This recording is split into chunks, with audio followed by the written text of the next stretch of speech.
Welcome to RiverBottom. I hope you like mud. And oh, here's your first tavern. Bit of a fixer-upper, it seems. There's much to do before opening the doors.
Hey.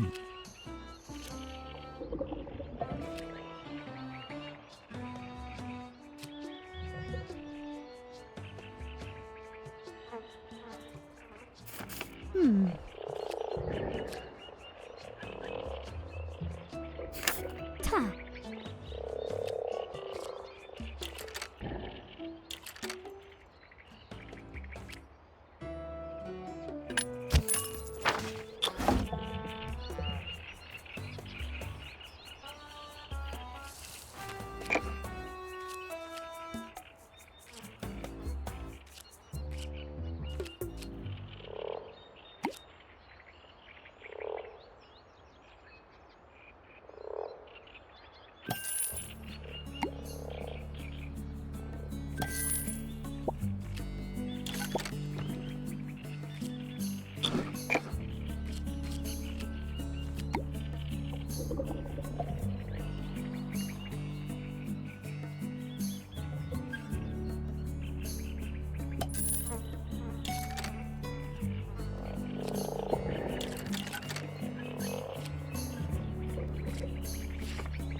With the turn of a key, you throw your doors open to the world. There's no telling who might step through.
Closing time.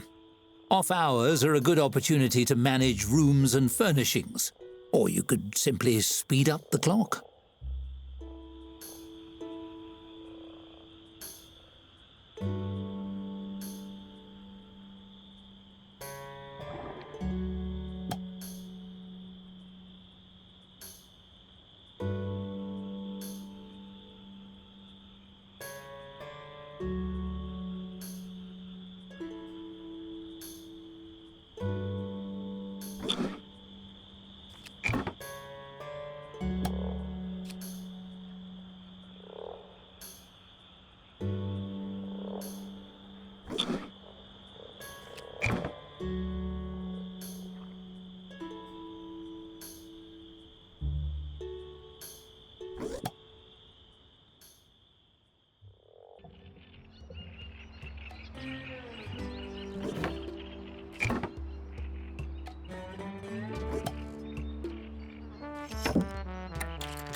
The dawn of a fresh day. The opportunities are endless, so long as no one comes to throw a wrench in the works.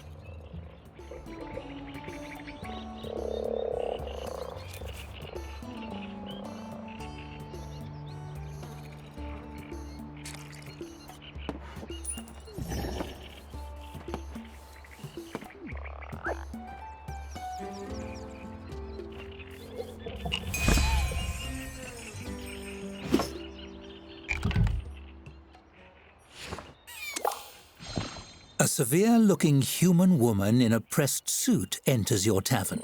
She sweeps her gaze across the tap room and approaches the bar with confident, efficient strides. How rustic! 1 mug of your finest beverage. You slide the mug across the counter and hold out your hand for payment. The woman presses a crisply folded sheet of paper into it instead. My name is Dorothy Chadius, guild representative. You have been served.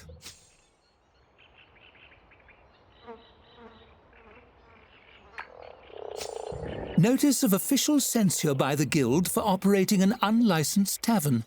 Did you think you wouldn't be caught? We saw your deed filed. It's a matter of public record. She taps the seal on the folded document. It's all in here. The rules, your transgressions, and the consequences.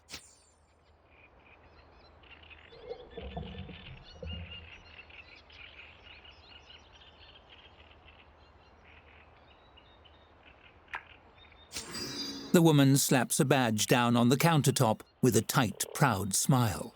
I'm a representative of the Tavern Keepers Guild. We oversee all the taverns in the land. She lifts her chin, gazing reverently into the distance. People rely on taverns to unwind and socialize under the professional care of a guild-certified tavern keeper. But you, her brow furrows, you are not certified.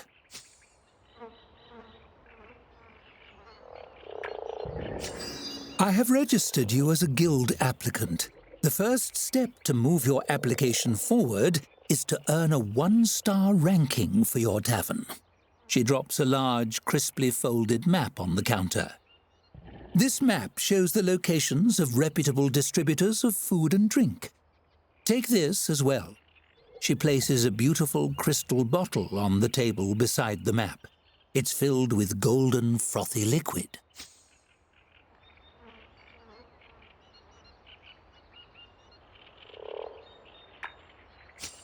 She gestures to the bottle.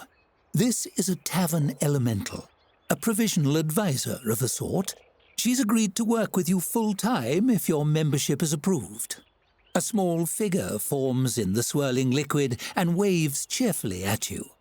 They know everything there is to know about the business. This one's name is Hops, I believe.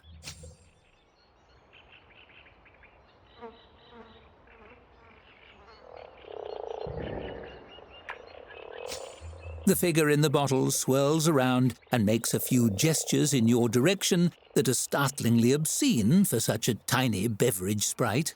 I really wouldn't recommend it, unless you're aiming to have the worst bathroom experience of your life. Dorothy favors you with another tight smile and reaches out to shake your hand. Her grip is firm and dry, like her personality. Best of luck to you in the application process. Attain a 1-star rating, and we'll be in touch. As she strides away, it occurs to you that she never paid for her drink. On the counter, Hop swirls around in her bottle to give you a big thumbs up. And so the long arm of bureaucracy has found you even in the depths of the swamp. At least you've made a friend. I haven't advised anyone in ages. This'll be fun.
Our drinks have earned a one.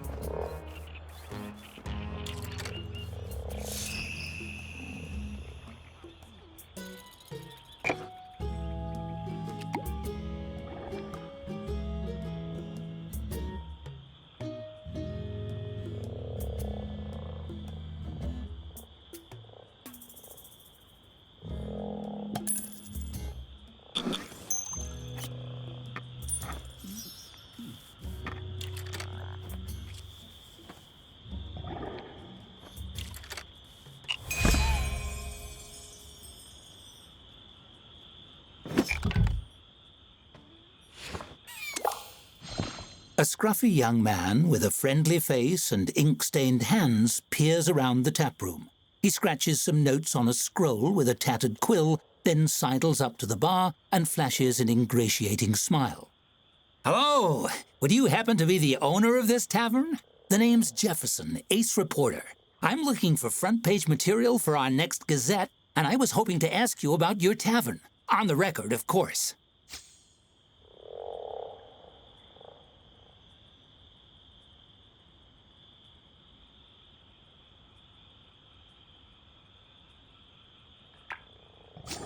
The scroll in his hands trembles with excitement as the young man puffs out his chest. The Bayou Chronicle. It's the #1 source for RiverBottom's biggest headlines.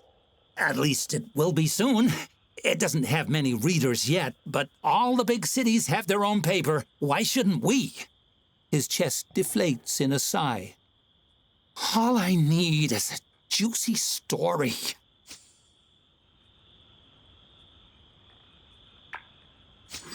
Really? A wave of relief washes over his face, but he squashes it quickly. That is to say, I knew I'd get the scoop. Let's see here. He chews the tip of his quill and scans over his scroll with a furrowed brow. Right. As everybody knows, this tavern has been vacant ever since the previous owner sank in a freak quicksand accident years ago. How do you come to own the place?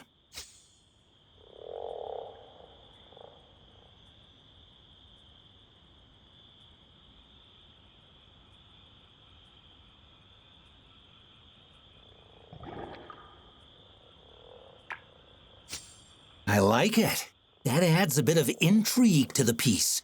The readers will be eager to see if that goes awry in unsettling and ironic ways. Did this mysterious stranger have glowing eyes? No, don't tell me. Jefferson scribbles rapidly. The important thing is you've got the doors open. What's your business strategy going forward?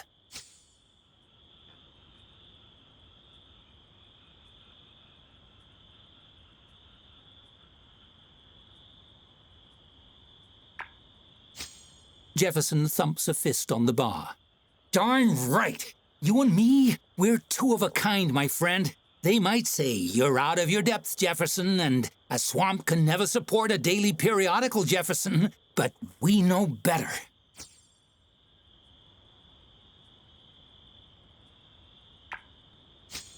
Apparently, having exhausted his line of questioning, he rolls the parchment closed. Well, that's all I have. Thanks for your time. I'll be off. This story isn't going to write itself. That's the job of an ace reporter. Jefferson stuffs the scroll into his jerkin, dramatically raising his quill and waving it above his head. To the presses!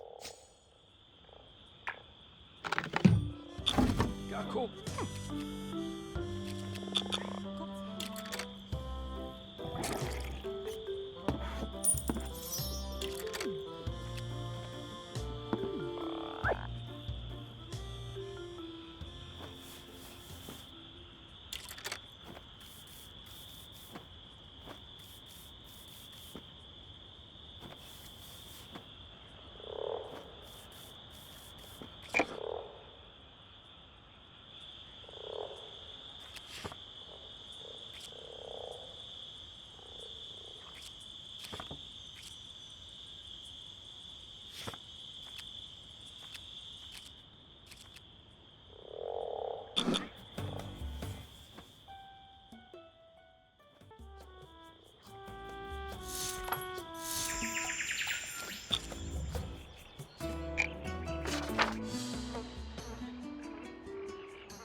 Well, now your story is out there. People across the land may be reading all about you as we speak. Exciting. Intrusive. I was advisor to a fairy queen once. This swamp is neat too, though.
What have we here? A tavern of this caliber must have the tastiest brews in RiverBottom. A stout man in a stained apron stomps up to the bar. His bushy grey eyebrows obscure his eyes, but do nothing to soften the voice reverberating from his broad-barreled chest. He seems human, but you'd swear from his stride that he has some dwarf in his lineage somewhere. It's a great pleasure to meet you. The name's... His brow furrows. Joe. The name's Joe. Joe Town Guy.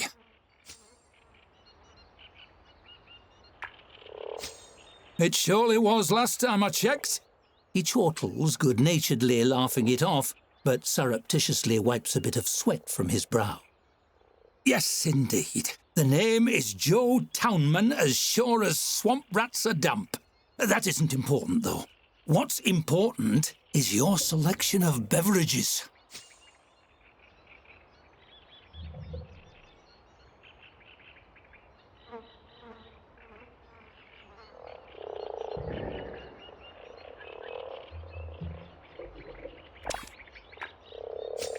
Yes.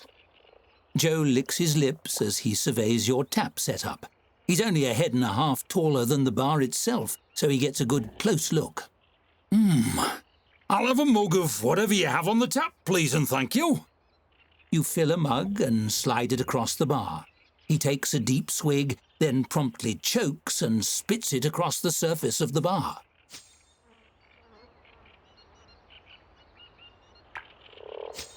Bad? No, it isn't bad. It's downright disgusting. And in a classy place like this, I can hardly believe it. Mr. Town Guy shakes his head, eyebrows swaying. But I don't blame you. I blame that merchant in his little boat. If only there was somewhere nearby you could go to buy proper drinks. He reaches up very slowly and slides a map onto the countertop. Somewhere that won the Golden Toad Award 7 years running.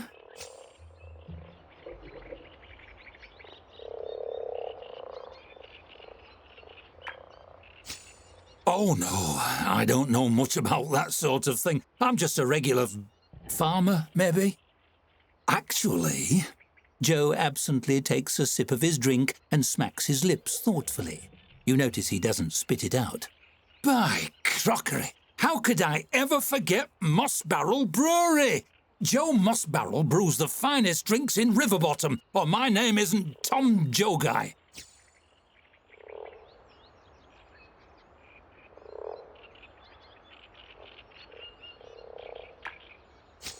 His brow furrows as he thinks back over the conversation. No, I don't. Surely you're mistaken. Who would I be if not Tim Jobman?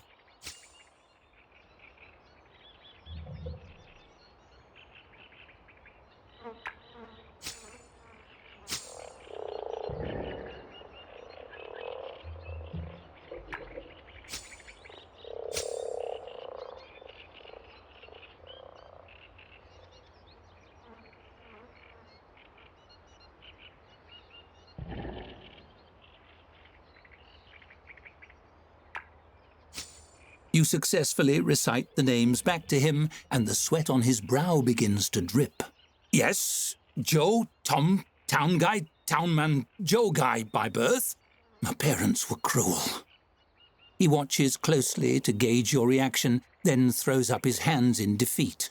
Stones and stumps, you've seen through my ruse.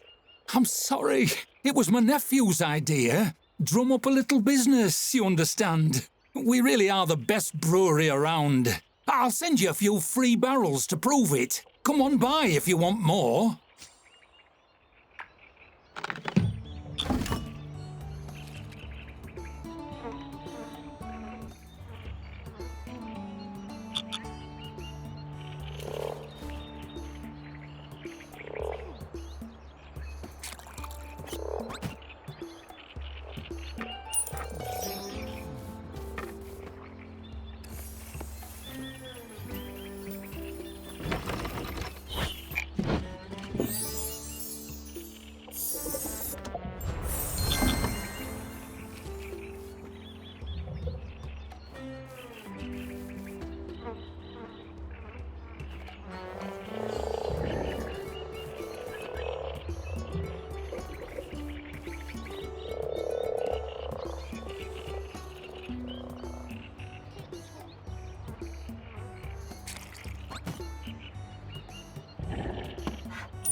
A 1-star rating. Already you're right.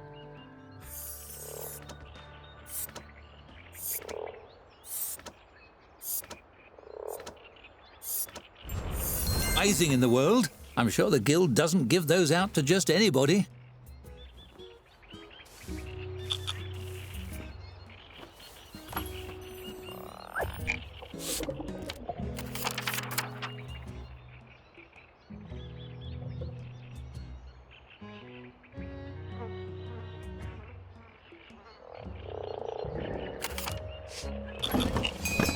We should find a variety of shops on the map.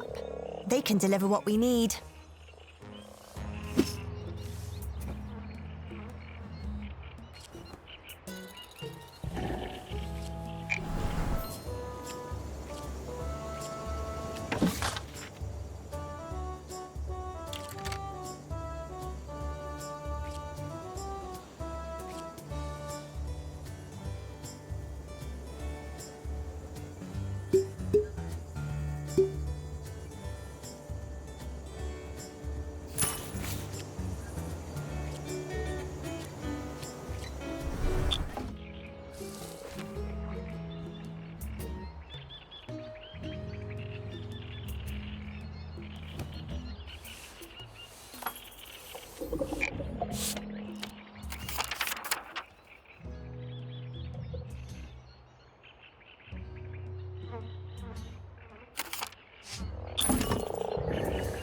Becoming stuck in the gears of the guild's protocol machine isn't all bad.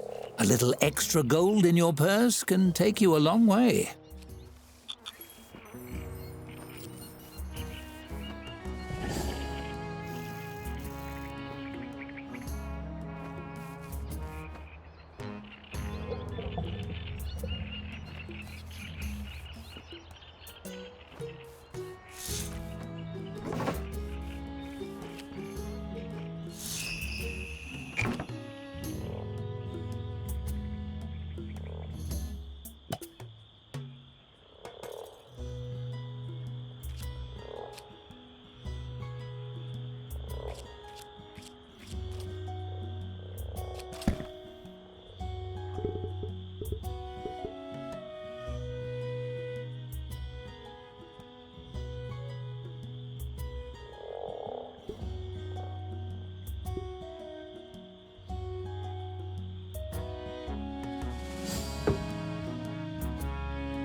Not the finest cuisine, but it's a start, and it keeps the novice adventurers busy. Order up. Now we wait for an order. Hope everyone is hungry.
One of the patrons overheard that we had to take a loan and left a big tip to help us out.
Keep an eye on our gold. We're at risk of bankruptcy.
We're fresh out of gold.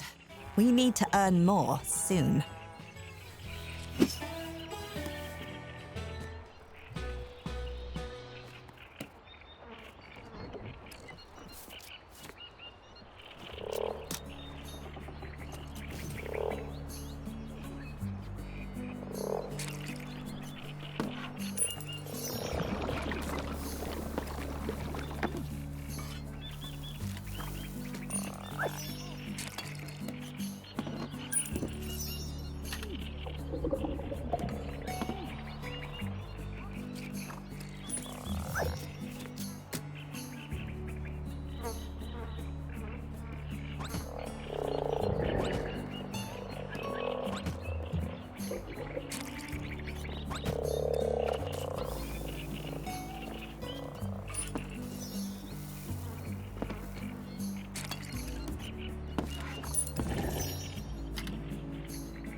Our food has earned a 1-star rating. I think it's so funny how urgently mortals need bathrooms. Good news, a letter from the guild. Do you think they said anything about me?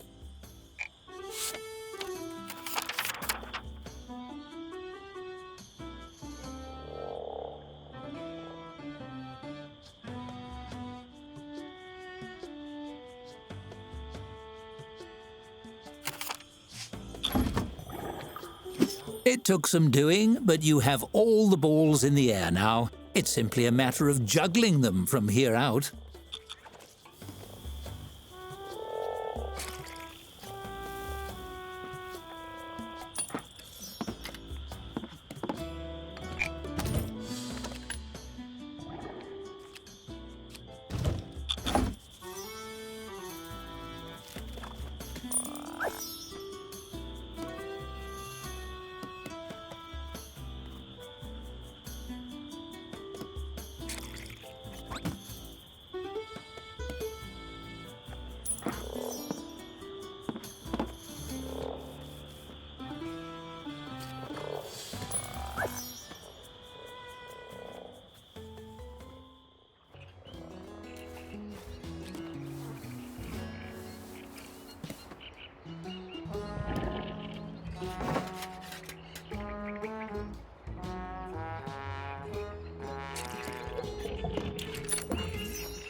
We spent more than we earned.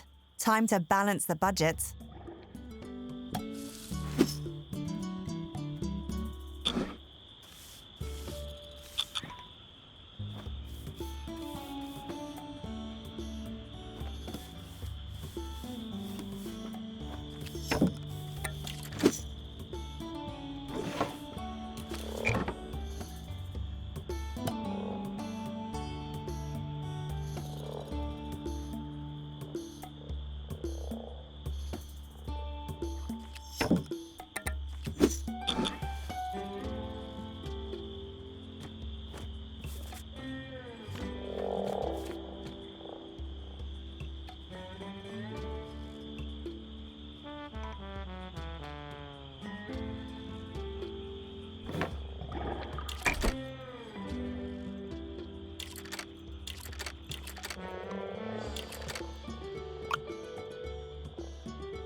The world map.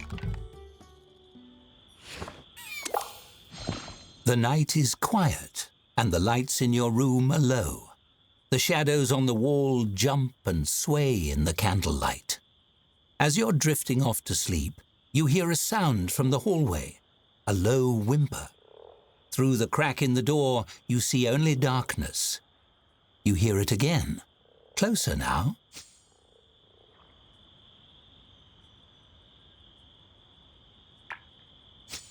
You open the door to see a figure in bedclothes waiting in the hallway. It's just one of your staffers. Before you can ask them why they're whimpering in the hall, you notice their eyes are wide and white. They glance nervously back into the dark. Did you hear that?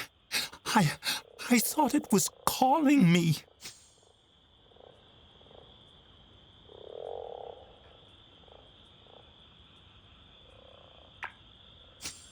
You push past your staffer into the waiting darkness, walking slowly as your eyes adjust to the gloom. Your staffer's footsteps are soft and close.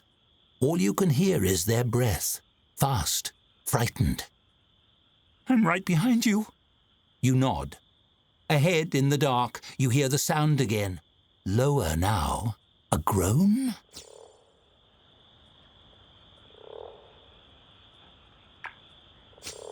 As you creep through the hall, you notice that the sound never gets closer. As you approach, it recedes, as if it's leading you somewhere, drawing you closer. Your staffer clings close behind you and whispers in your ear. I'm scared.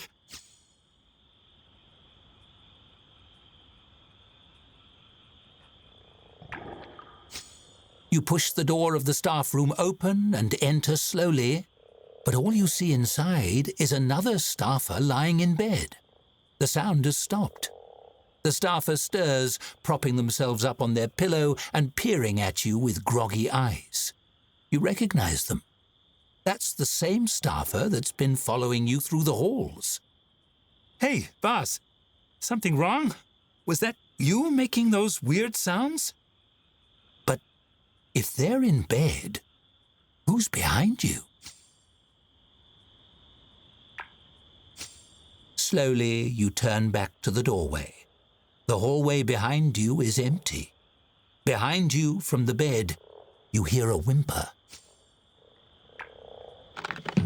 It has tons of info on it. Shops, anecdotes, facts. But nothing about me, for some reason.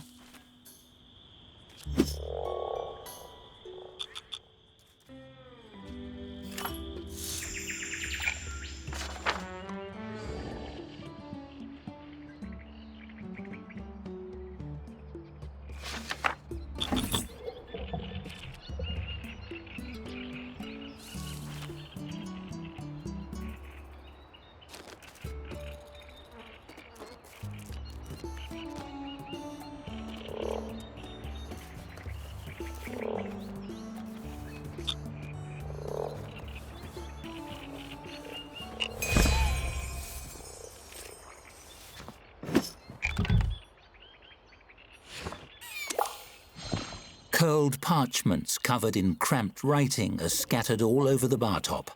A forlorn elf has been shuffling through the paperwork for hours, muttering under their breath. They haven't earned more than curious looks from the other patrons, but if a rush comes, you're going to need that bar surface to serve drinks. Maybe this elf could use a fresh set of eyes on whatever this mess is.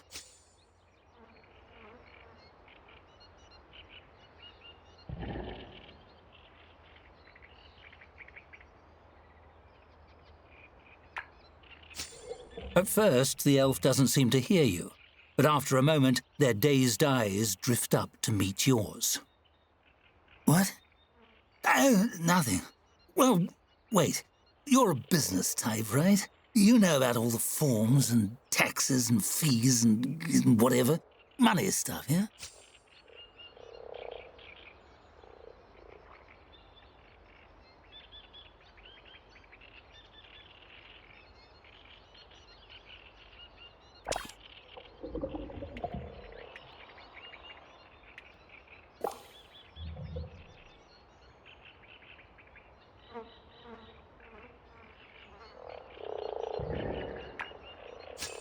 A look of relief washes over their face, and they scoot the parchments toward you with both hands.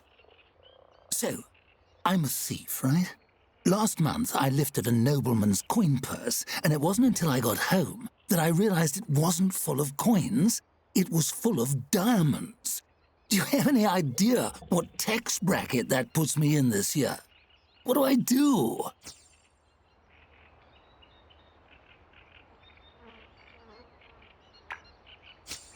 The elf looks affronted, their hand drifting up to their mouth as if to ward off a bad taste.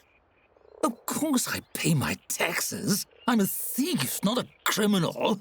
I did try to negotiate into a lower rate with the tax office, of course. You know, one thief to another. No luck.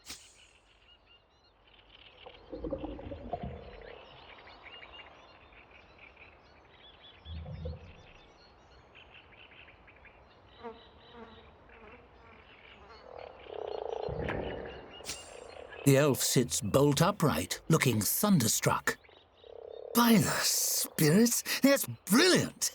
And anything I give away, I can write off as a charitable donation against what I owe on the rest. I'm saved! They sweep all the papers off the bar top and into a bag.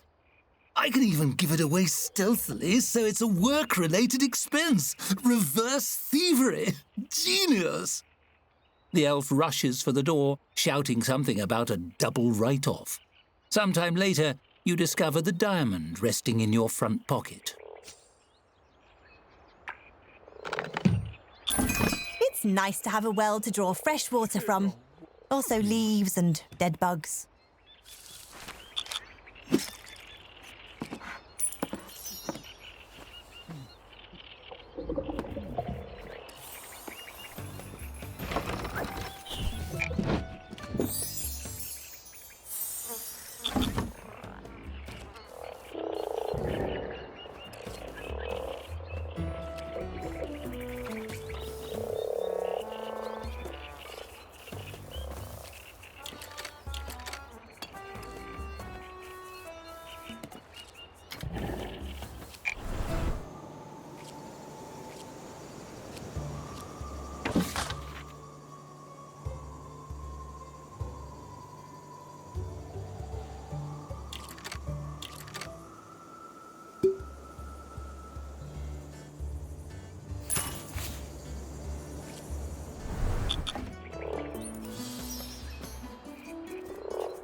You've proven your worth to the guild. Better keep enough gold on hand to pay your dues when Dorothy arrives.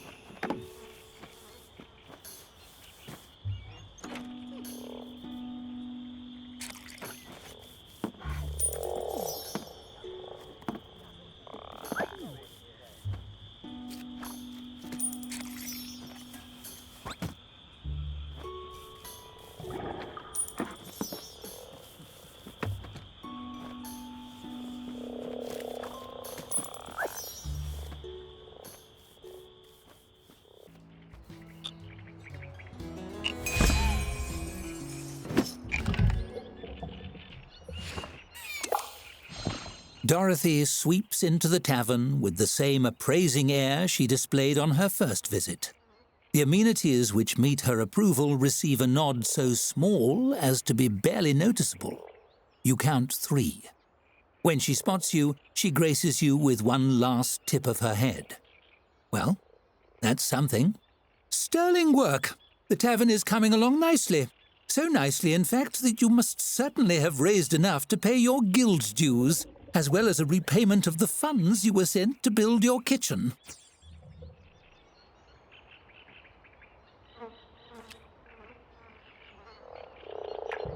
You smile brightly, hoping she'll be swayed by your passion for the work.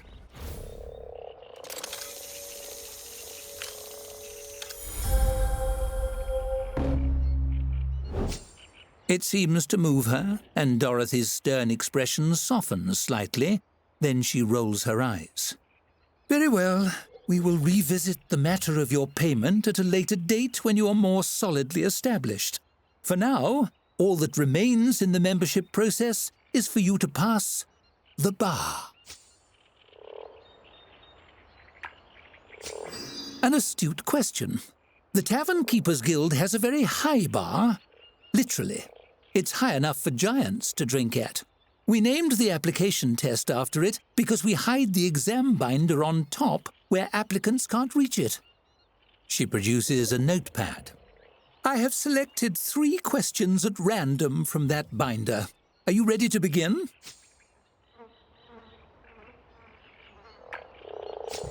Superb. It's all very simple, really. You will answer 3 questions about the nature of taverns and how they run. If you pass, you are granted membership. If you fail... Dorothy gives you a frown so severe you feel it singeing your eyelashes. Ogres will be unleashed on your tavern to destroy your business and life in general. Understood? Wonderful. Let us begin. She flips a page on her notepad. Question 1. Something simple to start with. A tavern is no place for rogue children. They must be ruthlessly weeded from the premises. How do you tell a dwarf and a child wearing a fake beard apart?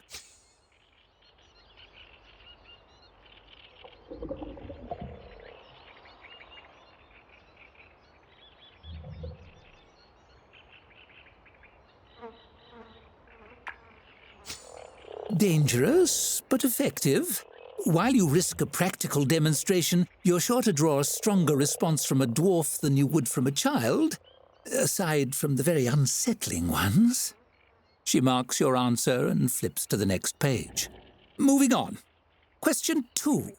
Which of the following services is not guild-approved? Child catapulting, distribution of shrinking potions, or basilisk stabling?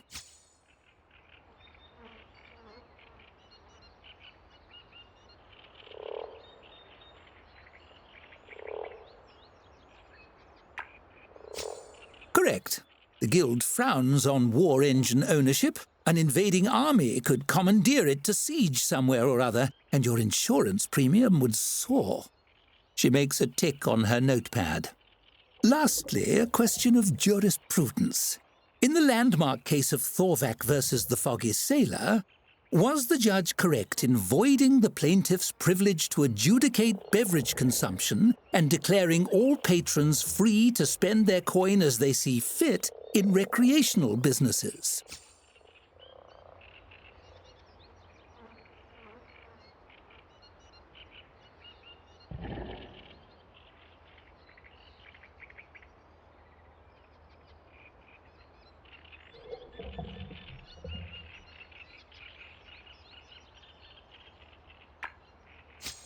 Well said. By the book. And of course, the Guild Council certainly agrees, as their recorded statement shows. She slashes her quill across the sheet of paper. She jots down some numbers, then tears out the page, folds it crisply, and places it in an envelope. That concludes the exam portion of your application. She lights a candle and heats a blob of sealing wax, drips it onto the flap of the envelope, and presses it with her signet ring to emboss the guild sigil. You passed.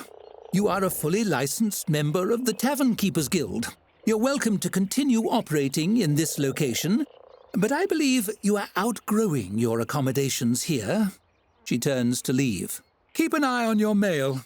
The guild will be in touch about your next opportunity, potentially in another region entirely. Good luck, Tavern Keeper.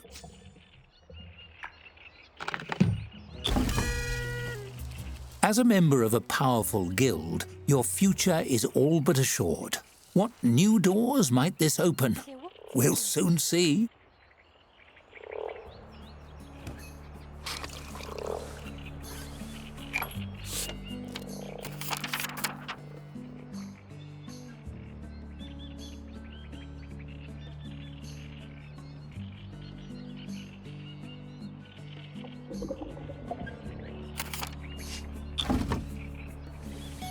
As a registered member of the Tavern Keepers Guild, the world is your oyster. Or perhaps your growler? Either way, the verdant hills of Halflington beckon you to better climes. Your story is only just beginning.